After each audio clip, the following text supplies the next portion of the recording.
Let's talk about 16 bad habits that can actually harm your creative process. Let me know in the comments below if you're guilty of these and any that I might have missed out. Let's get into it. Straight off the bat, and quite simply, is you're not set up with some kind of template. You're just raw dogging your door every time you jump in. There's probably so many things you do time and time again. Make it easy for yourself. Just set up a template or a few for different genres and moods with your go-to instruments, racks, and routing all ready for you when you're in the mood to create. In at the number 2 spot, I see so many of you doing this inside your live streams. Yep, you've guessed it, spending too long searching for samples. Get those 3 to 5 kicks you like using, snares, rims, hats, all the same, couple of fills for placeholders, and have a collection of 808s or bass sounds that do the job, and then just dive into the action. If you're a digital crate digger, leave the hunt for melodic samples for long commutes or down days so that you have them ready for when you next sit down to produce. Third one is a simple mistake and easy to overlook the more time that goes by, and that's not making use of keyboard shortcuts. Something like Command plus Shift plus D, which allows you to duplicate and enter time instead of shifting your work down the page to then copy and paste something into that little space there. No collaborator wants to pay for a session only to sit and watch you dither around the page. Get to know those keyboard shortcuts. The link is in the description below with all the shortcuts written out. Next up, why aren't you saving your repeatable actions? Nothing makes me happier than seeing a producer that has saved chains as their default tracks. Here are my go-tos, which I use on almost every session of every track. Right click, save as default, done. Okay, some of you producers are spending way too long sound designing. Sound design is an important part of the track process, but in the early stages of your track creation, there's probably a preset that you can use to fill that space first, just to get things going in the right direction. Then you can come back and carve it out later. A lot of folks will dive into designing a sound with no greater picture in mind, only to scrap it later on. Listening to the loop too often. Hands up, who's guilty of this one? Yep, we change one note of the chord and then listen to that whole progression again. Insert that bridge near the end of the song and then listen to the whole track again. I've got myself into the swing of listening to the chord before and then the first chord after that to make sure that it all flows in and out of that change. Keep that ball rolling. If you're going to listen to a section again, up the tempo just so you can flow through it more quickly. Using too many new plugins. Serum, Vital, Phase Plant, Omnisphere. Yes, these do have some differences, but on the grand scheme, these differences are minuscule. You'll probably have a way quicker sound design workflow just knowing the ins and outs of a particular synth and really understanding it rather than flitting between 3 or 4 similar synths. Not making use of sends and returns. This is kind of a newbie one as well. You might be adding like reverb to the end of an instrument chain on individual tracks, which ends in a cacophony of noise and mud. You could just utilize a reverb return, saves on CPU, you can EQ that reverb alone and then sidechain it to the sound source itself, so there's plenty of separation too.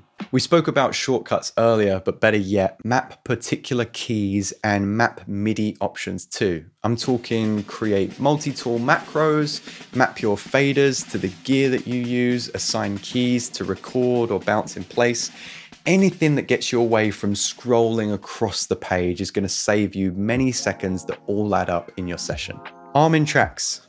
I'm serious. Use options.txt to create an options text file and create the changes you need in the DAW. There's a few good ones that make all the differences. 2 of my favorites are arm track on selection and show plugins in mixer view. Setting favorite folders and filters, making Ableton look the way that you want it to. This works a little bit better in Live 12, but doesn't mean it's not applicable to Live 11. I'll be the first one to say, when I first got Live 12, I kind of fought the indexing and filtering, but now I've dug into it, I actually really dig it. Use the color indexes, change the filter options for each of those. You'll be able to find those go-to instruments and effects way easier. One of the things you might not be doing is utilizing past project devices that worked. This one blew my mind when I found out about it, but you can have a past Ableton project folder on the sidebar. You can break them open, drag in MIDI, audio, and you can drag in devices from previous projects. If you've got a chain that gave your bass that specific pop that you wanted, drag it in. A similar point can be made for our next mention, Dropbox folders and hard drives on the sidebar too. Not much more to be said, it keeps your CPU freed up and it's easy to find. Not using MIDI transform tools. I've talked about this one often fairly recently with the boom in AI sampling, but I see so many producers and musicians trying to figure out a top line melody or harmony by ear. They're just kind of playing it out on the keys and wasting so much time. Utilize those MIDI transform tools. You can chop up a break on the fly or transform an audio layer.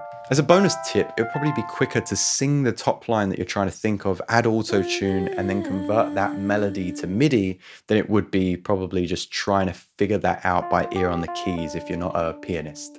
This one's a bit more out there, but if you solo your instruments in a mix over muting them, then I'm speaking to you. Soloing gives you very little reference for an instrument. However, muting will immediately show you if your instrument is adding to your mix or if it's being too aggressive. And on that, references. Are you using them? Because the pros are, and if you're not, I want to know why.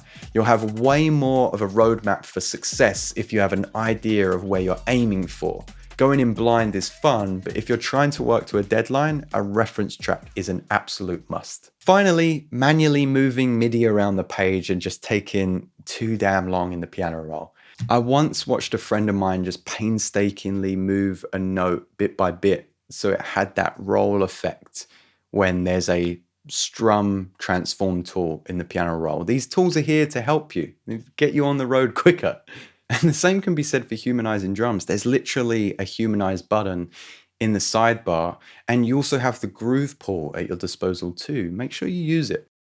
There we go. That was a mammoth list, huh? I'm sorry I've spoken at you for so long, but I hope this has helped. Next week, I'll be sure to get behind the door and actually cook something up for you. So let me know what kind of beats you're looking to hear, what you want to see in kind of tutorial format. Let me know in the comments below. I always look forward to speaking to you. For now, thank you so much for swinging by, and I'll catch you next time.